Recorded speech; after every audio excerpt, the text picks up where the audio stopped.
Bonjour et bienvenue sur Vaincre la frustration du célibat. Alors aujourd'hui, on a un nouveau sujet à aborder qui est celui de la préparation au mariage, mon frère. Toi qui aspires au mariage, ma soeur également, toi qui aspires au mariage, est-ce que tu sais qu'au-delà d'aspirer au mariage, tu dois te préparer? Parce qu'en fait, ce serait anormal de penser mariage sans penser préparation. Parce que quand on se rend compte de l'importance que Dieu donne au mariage, ce serait une erreur, ce serait, comment dire, ce serait un manque de considération à cette institution qui est le mariage que de ne pas se préparer. Parce que quand on lit la Bible, on se rend compte de la place de choix que Dieu a accordée au mariage.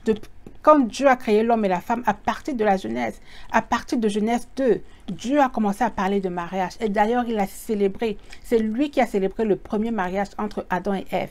Et cela s'est fait dès la fondation de la terre.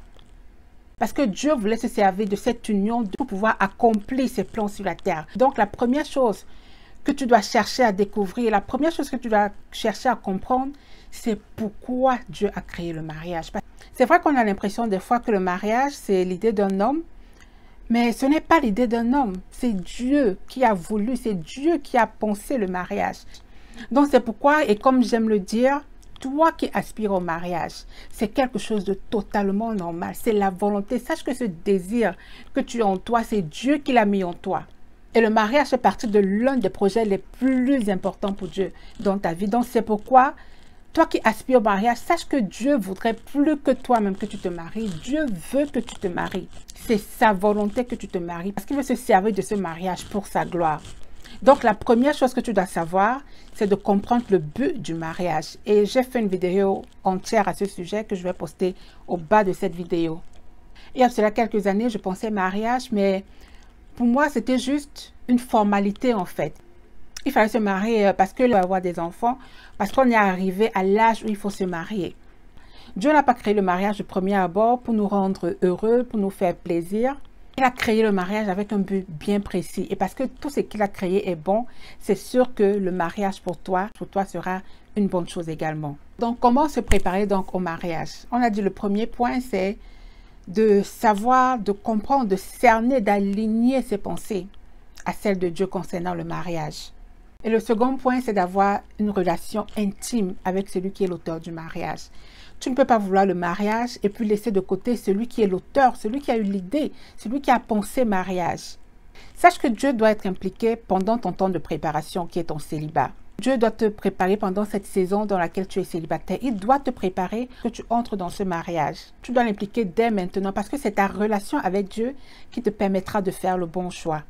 Un choix que tu feras sans avoir de relation véritable avec l'auteur du mariage, a de fortes chances d'être un très mauvais choix. J'ai dit à l'entame de cette vidéo que Dieu n'a pas créé le mariage pour que tu sois heureux, parce que tu es censé être heureux dans ta relation avec lui. Parce que Dieu est la source du bonheur. Et tu verras que parce que tu as découvert ce bonheur, parce que tu es déjà heureux, parce que tu es déjà comblé en fait, cela te permettra de faire le bon choix du conjoint. Cela te donnera la capacité non seulement de faire le bon choix, mais aussi d'entrer dans le mariage avec un esprit de service, avec un esprit, avec une volonté de vouloir partager ce bonheur, avec une volonté de vouloir investir dans la vie de l'autre, avec une volonté de pouvoir aimer l'autre avec l'amour que tu as en toi, avec l'amour que tu as reçu de Dieu. Le troisième point, c'est que tu dois découvrir la raison pour laquelle Dieu t'a créé. Tu dois découvrir la raison de ton existence. Parce que Dieu ne t'a pas créé au hasard. Dieu ne t'a pas créé pour que tu occupes la terre de manière inutile. Dieu n'a rien créé au hasard. Dieu est trop bon pour t'avoir créé juste pour te mettre sur la terre comme ça, ou bien comme on dit, juste pour que tu viennes accompagner les autres sur la terre. Non. Dieu t'a créé pour un but. La Bible déclare que Dieu a tout fait pour un but, y compris toi. Et tu dois découvrir ce but avant de te marier. Le fait de découvrir ce but t'aidera à faire le bon choix du conjoint. Tu sauras ce que tu veux et ce que tu ne veux pas. Tu sauras parce que si tu sais quel est ton but, si tu sais ce que tu veux, Quand tu trouveras cette femme, cet homme, tu sauras voir en lui ce que tu recherches. Tu sauras quel genre d'homme il te faut, tu sauras quel genre de femme il te faut. Il y a des personnes qui m'écrivent souvent pour me demander comment reconnaître son conjoint. Tu reconnaîtras ton bon conjoint lorsque toi-même tu sauras ce que tu veux de ta vie. Lorsque tu auras une vision pour ta vie, lorsque tu sauras là où tu veux aller. Récemment, j'écoutais l'histoire d'un monsieur qui disait qu'au bout de 2 mois, il a su exactement que la fille qu'il côtoyait, c'était la fille qu'il lui fallait. Parce que Dieu lui avait mis des rêves dans son cœur. Il savait en fait, il avait une vision pour sa vie. Il savait là où il voulait être. Il savait là où Dieu voulait qu'il soit. Donc, il a rencontré beaucoup de filles. Mais quand il a rencontré cette fille, elle avait exactement ce qu'il recherchait. Elle n'était pas parfaite, mais il sentait que cette fille avait les mêmes battements de cœur que lui. Cela lui a facilité la tâche en fait de savoir là où lui-même voulait aller et qui il voulait entraîner derrière lui. Avec qui est-ce qu'il voulait se marier pour accomplir ce rêve, pour accomplir cette vision qu'il avait. Je prends également l'exemple d'un autre monsieur à qui Dieu avait rempli le cœur de beaucoup de projets. Mais à un moment donné, il s'était rendu compte que parmi tous ces projets, il y avait un projet pour lequel il savait qu'il avait besoin d'une femme, qu'il avait besoin d'une touche féminine, il avait besoin d'une certaine sensibilité, d'une certaine intuition. Il avait besoin de la finesse d'une femme pour pouvoir accomplir ce projet spécifique. Et des mois plus tard, il a rencontré une fille qui correspondait à pratiquement 100% ce qu'il avait demandé à Dieu. 2 mois après, il a épousé cette fille. Pourquoi? Parce qu'il savait ce qu'il voulait. Donc, mon frère, il faut savoir ce que tu veux. Où est-ce que tu veux aller? Qu'est-ce que Dieu veut faire de ta vie?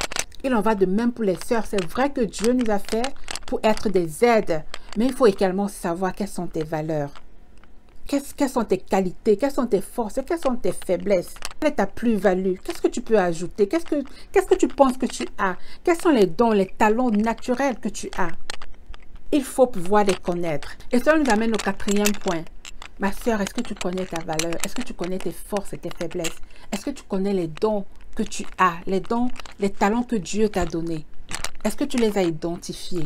Tu ne peux pas te mettre avec un homme qui non seulement ne reconnaîtra même pas la valeur que tu lui apportes, mais que toi-même déjà, tu ne verras pas que tu as ta place dans sa vie. Tu ne verras pas que tu as ta place dans tous les projets que Dieu a pour lui. Tu dois pouvoir d'une manière ou bien d'une autre te retrouver dans cette vision que celui qui t'approche a. Tu dois pouvoir t'identifier quand même à cette vision. Ça doit pouvoir t'attirer. Il faut savoir ce que tu vaux. N'attends pas que les autres te disent ce que tu vaux. Savoir ce que tu vaux, de sorte que lorsque quelqu'un vient vers toi, qu'il voie en toi déjà une femme qui sait ce qu'elle vaut. Une femme qui sait ce qu'elle a à offrir. C'est pourquoi c'est important pendant ta période de célibat de ne pas croiser les bras. Et c'est ce à quoi c'est la période de célibat. À t'évaluer, à te connaître. Tu ne dois pas rester les bras croisés. C'est une période pour toi où tu dois apprendre à te connaître. Où tu dois savoir ce que Dieu attend également de ta vie.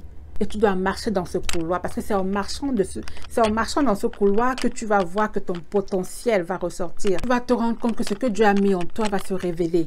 Mais si tu restes les bras croisés, si tu ne fais rien du tout, tu ne te connaîtras jamais. Tu n'auras pas accès au trésor que Dieu a mis en toi. En 4e lieu, il faut apprendre à développer ton caractère. Revois ces aspects de ta vie où tu sais que tu as besoin d'amélioration. Dans mon cas, par exemple, je me souviens que j'étais dépensière. Il me fallait de nouveaux trucs. En fait, j'étais une acheteuse compulsive. Donc, il me fallait de nouvelles choses chaque semaine. Et je me suis rendu compte qu'en fait, c'était le signe de quelque chose qui n'allait pas. C'était le signe de mal-être. Parce que lorsque le Seigneur m'a restauré, cette envie a totalement disparu. Je ne fais plus des achats compulsifs. Mes achats sont pensés, mes achats sont réfléchis. Je n'achète rien au hasard. Pour moi, par exemple, c'était ces dépenses sans tête ni queue. Pour toi, ça peut être toute autre chose. Tu connais des choses dans ta vie qui ne sont pas bien, qui n'ont pas lieu d'être. Il faut commencer à y travailler. Ne te dis pas, par exemple, que c'est lorsque je serai mariée que je serai plus propre. C'est lorsque je serai mariée que je vais faire mon lit. C'est lorsque je serai mariée que je vais apprendre à bien gérer mon temps. C'est lorsque je serai mariée que je serai plus rangée, par exemple. Non. Développe ces qualités maintenant pour que lorsque tu entres dans le mariage, que tu sois moins stressé, que tu aies déjà la main facile pour ces choses-là. Le dernier point pour te rassurer que tu fais une bonne préparation au mariage, c'est de collaborer avec le Saint-Esprit. Parce que le Saint-Esprit te connaît, le Saint-Esprit connaît tes faiblesses, le Saint-Esprit connaît ces aspects dans ta vie que tu dois travailler. Ce que tu dois travailler dans ta vie, ce n'est peut-être pas ce que je dois travailler dans ma vie. Donc le Saint-Esprit va te mettre, il va mettre les points sur les aspects que tu dois travailler. Moi, par exemple, un autre exemple, la gestion du temps. Le Saint-Esprit m'a appris la gestion du temps carrément. Je n'avais pas d'agenda, je n'avais pas de plan pour mes journées, je n'avais pas d'objectif. Cela a totalement changé. C'est un aspect de ma vie qui a totalement changé. Ça peut ne pas être la gestion du temps chez toi, ça peut être l'organisation, ça peut être la planification, ça peut être même la patience. Tu vas voir que le Saint-Esprit va attirer ton attention sur ces points-là. Et tu sauras qu'il va qu'il est en train de travailler à toi lorsque tu verras que les choses que tu ne faisais pas avant, tu es en train de commencer à les faire. Mon frère, ma soeur, aspire à la collaboration avec le Saint-Esprit. Invite le Saint-Esprit dans cette étape, dans ton célibat. Demande-lui de te révéler les choses qu'il veut voir transformer en toi. Et tu verras donc qu'au fur et à mesure que tu développes ta relation avec lui, tu auras ton attention sur certaines choses qui doivent changer. Donc voilà les points que je voulais te proposer pour aujourd'hui pour ta préparation au mariage. N'hésite pas, si tu as d'autres points que tu voudrais suggérer, mets-les au bas de cette vidéo. Je vais te laisser ici. Que Dieu te bénisse et à très bientôt sur cette chaîne.